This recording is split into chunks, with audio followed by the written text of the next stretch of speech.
I like platinum rares. Kiss yourself. The fact remains that Konami really does need. Okay, hold on. Now the volume is too high. God.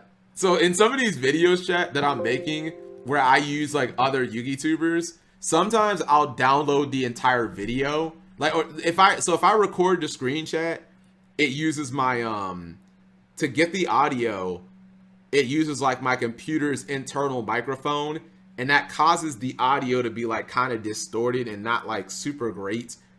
But if I download the person's entire if I download their video, the audio comes out like crystal clear and crystal clean. But then it's like, I don't know. It makes it more difficult because then I have to like I have to chop their video up, and with my editor, chat, sometimes my editor, my editing program Camtasia will crash.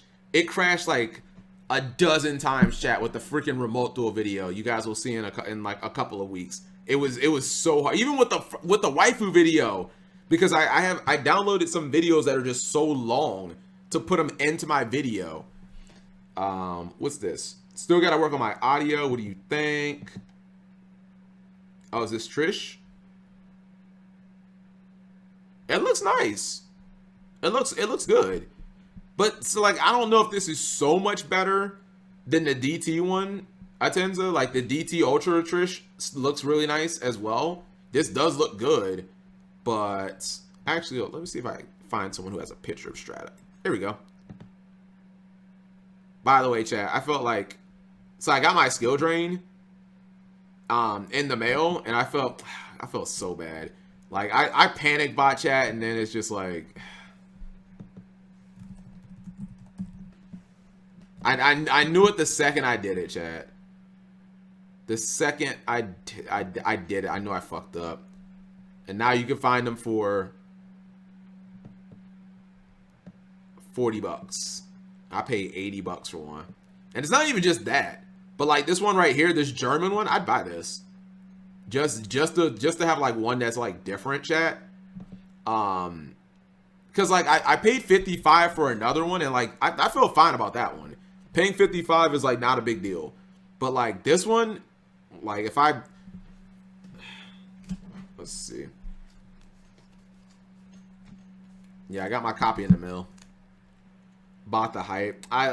Well, it's one of those life lessons, chat, that like hopefully I'll only have to learn one time. So I told you guys I had this one for forever, right? But then I bought this one. But I bought it on ban list day like an idiot, chat. Don't ever buy something on ban. Like I couldn't believe that that happened. Fucking price came crashing down, chat. And I could have like this German one right here, which I would love. I'd love to have a German like copy of the card. That's a fool's mistake. Prague wasn't good enough.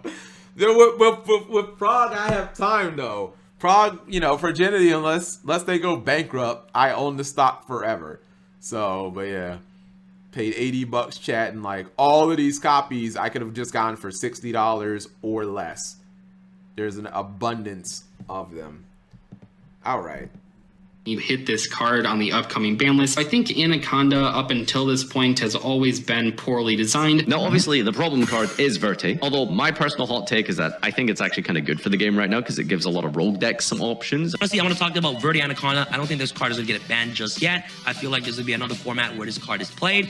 Then once after that, once Maximum Gold gets sold out, once all these sets that have Verte Anaconda, you know, fades out, you know what I'm saying, then Konami's probably going to ban it. I really like Predaplant for Anaconda being banned on here. Not because Anaconda is a busted Yu-Gi-Oh card. It's because it's a very poorly designed Yu-Gi-Oh. It gives rogue decks the options. It gives rogue decks the option to end the game to end on the same inboard as every other deck. Well, if we would have listened to Simo and hit Borload Savage Dragon, this would have never happened. Predaplant Verte Anaconda was one of the many Link monsters printed in the Link Reigns pack. On release in the TCG, Verte saw little to no play as decks didn't have anything strong to work with the card. At the time, there was a global pandemic going on, but we can say for certain that decks like Synchro Eldritch and Adamancipator would easily overshine Verte's existence in the metagame. There were a few people testing it with Neo. Imitation is the most sincere form of flattery, chat. Imitation is the most sincere form of flattery. That's all I'm gonna say. Fusion and Rainbow Neos, but not enough to say it would define a format. Fast forward to late 2020, during the time Red Eye's Dark Dragoon was released in the TCG, people anticipated that it and Verte would take over the meta. Judging by how dominant Dragoon was in the OCG, we thought it would impact our meta in a similar way. After weeks and months of testing with the cards, we realized how wrong we were. The problem wasn't that Verte or Dragoon were bad cards, but playing the materials in Red Eye's Fusion weren't worth the risk. Is that true? Is that true? Was it simply that the materials were too bad? Or, again, does it have to do with the cards that came out in Rise of the Duelist and also Phantom Rage? And also, chat, like, you have to think, it wasn't just Zeus and Phantom Rage. Like, VFD became that motherfucking dude after like, it's kind of hard to Verte to like summon Dragoon going second if someone VFDs you, you know. It's only because of the break. I'm just saying, that's just my counterpoints. Not really, because if you get Dragoon on the field, it's great. Okay. Met with Dragon Link, Dinosaurs, and eventually the powerful Virtual World strategy, those decks were strong enough on their own to even consider running Red Eye's Dark Dragoon. The only decks that were consistently playing the card at the time were decks like Eldritch, Guru, and other lower tier decks that lacked the power to stand against the meta. Even though it was agreed upon that the Dragoon engine wasn't as viable, people were still frustrated at the fact that these cards on their own can steal games. Months later, other decks like Drytron would soon incorporate the Dragoon engine, but not enough to show that it was a problem in Konami's eyes. In the course of time, we'd see another fusion monster worth playing alongside with Verte with the release of Destiny Hero Destroyer Phoenix Enforcer. Similarly to Red Eye's Dark Dragoon in the OCG, Phoenix Enforcer would soon dominate their format and take over their metagame. What was different about Phoenix Enforcer though was Fusion Destiny and the Fusion materials. Not only did Fusion Destiny have less restrictions, but Destiny Hero Celestial and Dasher were much better cards than Dark Magician and Red Eye's Black Dragon. That's Phoenix true. Enforcer is nowhere near as powerful as a card as Dragoon is, but because of the fusion spell and materials is what makes it more appealing to play. As the TCG got closer and closer to the release of Phoenix Enforcer, many people caught on to the fact that the Phoenix Enforcer engine would have more of an impact on the metagame than Dragoon.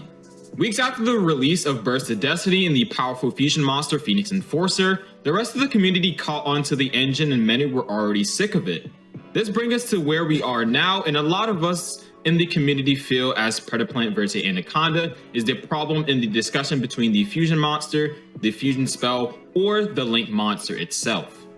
Now with all that introduction out of the way, I want to try and convince the other side as to why I feel This part, Salza, you're already 3.5 minutes into your video. There is no need to like ask the audience's permission for anything. You're already this deep into your, what's it called? That's no. I'm not saying that there's not. It's just like, don't ask your audience not to hear you out. Like you already 4 minutes into the video. Like I've already got your attention. The I don't other need to ask for your two permission are at the this problem point. cards. All I ask from you guys today is to at least hear me out and listen to everything I have to say before continuing to disagree with me. I also want to say, as much as we might discuss this topic, it ultimately comes down to what Konami feels is the issue at— And this is another thing that I had a problem with. You can't make a discussion video. So like, I feel like you're hedging, right? You can't make a discussion video. It feels like a cop-out, right? Like you're making a discussion video and then you're saying, well, at the end of the day, none of it matters because Konami gonna be Konami. You know what I mean? It's just like, well then, what's the point of even talking about it then? You know, what's the point of debating anything? What's the point of discussing the bannability, or what's the point of talking about anything when it comes to the ban list if the grand answer is just, well, Konami might ban it, they might not, like, you know what I mean? We just know that. Like, we as Yu-Gi-Oh players, like, inherently know that. So. And we have little to no say on what they do. The issue at hand is Konami's attempt to make fusion decks good recently is by not only making powerful fusion monsters, but making absurd fusion spells that end up giving players insane advantage. In addition to that, it has been clear that they've welcomed the fact that Predaplant, Verte, and Anaconda could be abused by these fusion cards. Notice how every fusion engine has been printed after the release of Verte. If Predaplant, Verte, and Anaconda was so broken for the fusion mechanic, why did Konami have to go out their way to make Verte splashable? Verte takes more than a... This is what I have a problem with, chat. Celza is insinuating that Konami is making these fusion cards with the intent of, like, making Verte good. What evidence is there of that?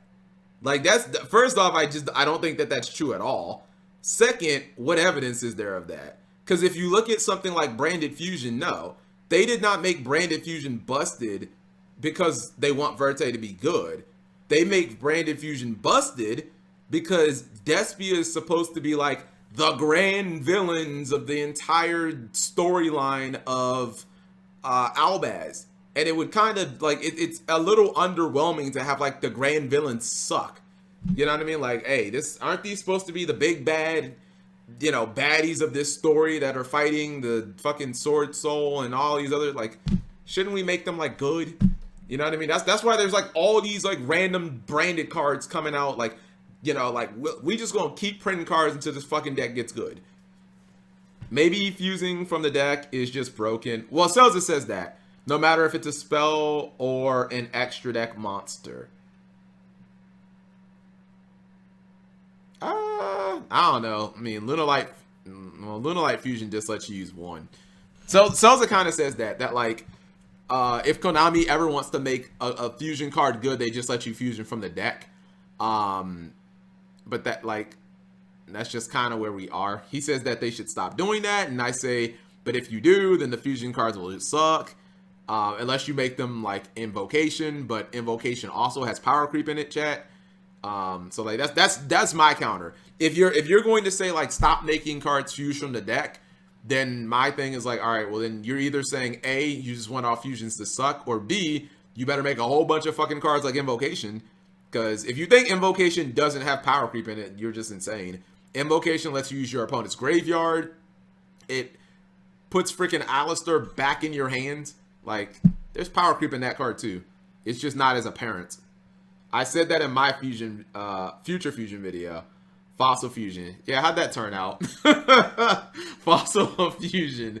Yeah, Fossil Fusion's a prime example, chat, of like what not to do. Like, how did Fossil Fusion turn out? Like, if you want shitty fusion monsters, like go play those crocodile cards from whatever shitty set that was. Probably some Battles of Legends or some shit like that. Apple cards like Heavy Metal Pose Electromite and Crystron Halka Fibrax to break the fusion mechanic. As many would say, fusion is probably the... I didn't mean that they made the fusion cards to break Verte, but those cards made Verte good. Celza, but that's literally what you say. Hold on. You might not... Okay, I don't disagree with that, but that's not what you... I'm pretty sure you say like verbatim, like Konami made these cards for Verte. And it's like, no, that's not true. After the release of Verte, fusion spells that end up giving players insane advantage. In addition to that, it has been clear that they've welcomed the fact that Predaplant, Verte, and Anaconda could be abused by these fusion cards. Notice how every fusion engine has been printed after the release of Verte. If Predaplant, Verte, and Anaconda was so broken for the fusion mechanic, why did Konami have to go out their way to make Verte splashable? Verte takes more than a powerful card like Heavy Metal Pose Electromite and Crystron Halka Fibrax to break the fusion mechanic. As many would say, fusion is probably the worst out of all the extra deck mechanics, so it generally takes more to break the card. In Verte's case, as I said earlier, it takes both a normal or quick play fusion spell that specifically reads fusion or polymerization in the name that fuses from the main deck and a crazy strong boss monster to break Verte. Comparatively to Halqifibrax and Electromyces case, it takes a lot less to abuse a certain card. It's also arguable to say that Red Eye's Dark Dragoon, Fusion Destiny, and Branded Fusion are more of a problem due to them being ridiculous without Verte's existence. If we were to ban Verte on the upcoming ban list, the other cards would eventually end up on the ban list alongside with Verte. That is why in the OCG, we've seen that both Red Eye's Dark Dragoon and Fusion Destiny have ended up being banned rather than Verte. Over here in the TCG, we almost know these newer cards won't get hit because Konami is still trying to sell them. It's to the point where it seems like people only believe Verte is the issue because of how far behind the TCG. They won't get hit, you say? Sounds like Simo. Fusion Destiny won't get hit. They're reprinting it as an ultimate. Is compared to the OCG. People say that Verte inherently makes Konami have to design cards around it, but Konami has shown not to care about that. As I mentioned earlier, Konami has recently printed Phoenix Enforcer and Branded Fusion, which seemed like they were perfectly designed to work with Verte. You can argue that Konami... What you just said. Listen, this, right here. Mentioned earlier, Konami has recently printed Phoenix Enforcer and Branded Fusion, which seemed like they were perfectly designed to work with Verte. How can you even prove that? Like, what? They were designed to work with Verte? What? Like, how do you even quantify that, Celsa? Results? Branded Fusion sucks off Verte. You're gonna make, like, I don't understand how, like, you just make that leap. Just because it's a fusion spell that lets you send, or that you can use from Verte, like, now, by the way, I don't even think people do that in the OCG. I don't think they, like, make Verte to use Branded Fusion. I mean, maybe they do. I don't think a lot. I don't understand how, like, you just made that leap there. You know what I mean? Does he mention Neo's Fusion at all? He did. He mentioned Neo's Fusion at the beginning of the video. You argue that Konami didn't think that Dragoon wouldn't be abused with Verte, but Phoenix Enforcer and Branded Fusion were made with the thought that it can potentially be abused with Verte. No one... See? Celsa, see? You just did it again. Now Celsa's defense chat is that he's basically saying, like, he misworded, and this is not, like, what he intended to say, but, like, you literally say that Konami is, like, making these spells with the intention of players all playing like Verte to use them, and I'm just like, nope, that's not what they're doing. That's a side effect, but, like, Konami doesn't. I don't think they're making these cards, chat, so that they can be used with Verte. Knowing full well Verte could abuse them and don't care. I don't even know if I agree with that. I just think Konami's oblivious to it. Like, maybe that's, I don't know, maybe I'm not giving them enough credit. I just think they're oblivious to it, to be honest. Maybe you could say with Fusion Destiny, there wasn't any good, what's it called? So you agree with what? I agree with what he said about, I do agree with what Celsa said about, like, limiting card design. There are certain cards that limit card design. Verte's one, but I do agree with, like, Konami probably doesn't care. They're like, hey, if it does eventually just become a problem, we'll just ban it. Like, I do believe with that. Or I do agree with that. Dragoon wouldn't be abused with Verte, like, but Phoenix Enforcer and Branded Fusion were made with the thought that it can potentially be abused with Verte. No one truly knows what goes on in Konami's mind when designing Yu-Gi-Oh cards. What I can say for certain is that they aren't worried about cards hurting future card design. If that was the case, they would have to design around thousands of different generic cards to make newer ones. That is why Konami continues to print generically powerful cards every year. The ban list exists for these generic cards while also letting Konami make even stronger ones. If Konami sees that a card proposes a problem to the health of the game, they simply just put it on the ban list. As it stands in the January 2022 metagame, the two most dominant decks of the format are both Sword Souls and Lyraless Tri-Brigade. While some of the Sword Soul deck lists are playing the Phoenix Enforcer engine, the far more popular version of the deck is the Tenyi build. The other decks that have incorporated the Phoenix Enforcer engine is Invoke Dogmatica, Phantom Knights, Sky Strikers, Bee Troopers, and other more roguish strategies.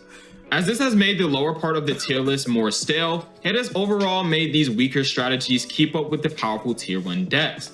There's not a lot of engines that you could say in the past that help rogue decks strive more than the best decks in the format. Sooner or later, the engine might pose as a threat to the health of the future metagame, but as it stands, the engine has done more good for the game than bad. Now, with all that being said, while I do think that Verte is not the problem, I think that Konami could change their mind about Verte and end up banning it in the TCG and the OCG.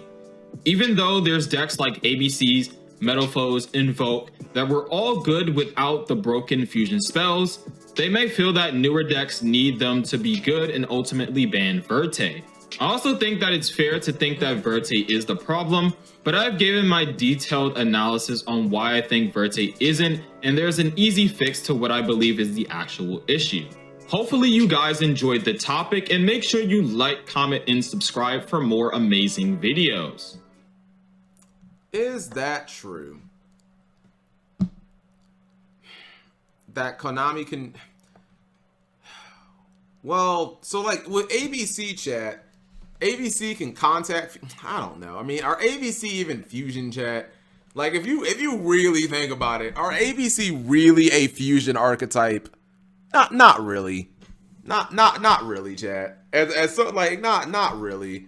You know what I mean? It's purple. Yeah, okay, look, the boss monster in ABC is a fusion, but like it's ABC is fusion in name only, chat. Like it's fusion in name only. ABCs have one Buster Dragon. No. So what Tells is saying is like in the past, Konami has made like other great fusion decks without making Shadow fusion type cards. He uses like Metalfoes, ABC, and I'm like, I don't know ABC's if ABC's is a good example. It's like it's only a fusion deck in name alone. You know what I mean? Are mass heroes really fusion? More so than ABC. Like you can summon Dragon Buster by just having random shit in your graveyard. You know what I mean? I get like Mass Change is like a different type of fusion too. But at least in Heroes, like, you can still do some fusion summoning. Like, you can still play, like, Poly, you know what I mean? Like, I don't know if people just play strictly Mass Heroes as, like, their only fusion cards. But, like, I don't know if ABC is, like, a great example. Metalfoes is a better example. But even, like, that card sells, like, you have to add some, I mean, that Metalfoes fusion is also, like, a fusion card that can be set from the deck that lets you draw a card when it goes to the graveyard. Like, do you guys agree or not? Like, for a fusion deck to compete, like, it has to have insane levels of power creep. It just does. Like, it doesn't necessarily have to be a fusion from deck, but if it's not, then you, like, whatever its fusion is, like, it has to have crazy power creep. It just has. Or it just has to. Like, basically, the fusion card has to be broken, Selza. It just has to. Otherwise, it's not gonna be good. I mean, Metalfoes, again, it lets you, it fuses, and you draw a card, and you don't have to draw it. You can set it from your deck. Like, that's 3 elements of, you know, Fluffles don't get that shit. And that's why one became meta and one didn't. You know what I mean? ABC, they don't even fuse. They just banish from the graveyard or contact fuse sometimes. But, you know, do I think that Glads are a fusion deck? More so than ABC. I mean, it depends on if you really consider contact fusion is kind of like not really fusion summoning, chat. What's the difference between contact fusion and synchro summoning? Other than tuner. I mean, I guess you have to count levels with sync. It's basically just synchro or link summoning. That's a better example. What's the difference? There's no difference between link summoning and contact fusion. I mean, contact fusion you can use face downs, but for the most part, not really. Does Lunalight count? Yeah, Lunalight's definitely a fusion deck. Because even though it's like Miracle Fusing is using your graveyard instead of your deck. Lunalights, like, okay, if you play the Lunalight like, you know, Appaloosa, make a bunch of negates, that's like, you know, not so much fusion based, but hey, Summoning Leo Dancer with Lunalight Fusion or Tiger, or excuse me, Wolf. You're talking about traditional fusion summoning, which needs a spell like Ritual. Yeah, that to me that's fusion summoning. Like it doesn't. You don't. I'm not saying you necessarily have to have a spell that fuses from the hand or field, but I'm saying like, yeah, you kind of need to have a spell card. You know what I mean? It's like, is is Megalith really ritual summoning, chat? Like, I guess, you know what I mean? Like, you don't use spells, so is it really the type of fusion summoning where you all clap your hands together and yell, "You go shocking"? Yes, that. And what I'm saying is like contact fusion is really not like fusion summoning. If you use, you know, invocation or metaphor, like that's all fusion summoning. But like banishing 3 from the graveyard to summon Buster Drake, like that's not really fusion summoning.